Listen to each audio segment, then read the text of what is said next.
નમસ્કાર મિત્રો, મારી ચેનલમાં તમારું સ્વાગત છે।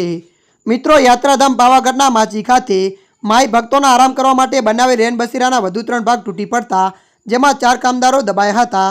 3ને ગંભીર ઇજા થતાં વડોદરાની ખાનગી હોસ્પિટલમાં સારવાર માટે ખસેડાયા છે। એક મઢુલી ઉતારવાની કામગીરી કોન્ટ્રાક્ટર દ્વારા શરૂ કરવામાં આવતા વધુ એક વખત દુર્ઘટના સર્જાઈ હતી। સુપ્રસિદ્ધ યાત્રાધામ પાવાગઢના માચી ખાતે થોડા દિવસો પહેલા યાત્રિકોના આરામ કરવા માટે બનાવેલ રેનબસેરા સામાન્ય વરસાદમાં ધરાશાયી થઈ તૂટી પડવાની બનાવમાં એક મહિલાનું મોત થયું હતું અને 8 લોકોને ગંભીર ઇજાઓ પહોંચી હતી। આ ગોઝારી દુર્ઘટનામાં ઇજા પામેલા લોકોના ઘા હજુ રૂઝાયા નથી। ત્યારે ગત મોડી રાત્રે પાવાગઢના માચી ખાતે અન્ય 2 રેનબસેરાની મઢુલી ધરાશાયી થવાની ઘટના સામે આવતા સમગ્ર પાવાગઢ સહિત પંથકમાં ભારે ખળભળાટ સાથે ચકચાર મચી જવા પામી હતી। ગત સાંજે 2 ભાગ તૂટી પડતા ટ્રસ્ટી અને કોન્ટ્રાક્ટર ઘટના સ્થળ પર દોડી આવ્યા હતા।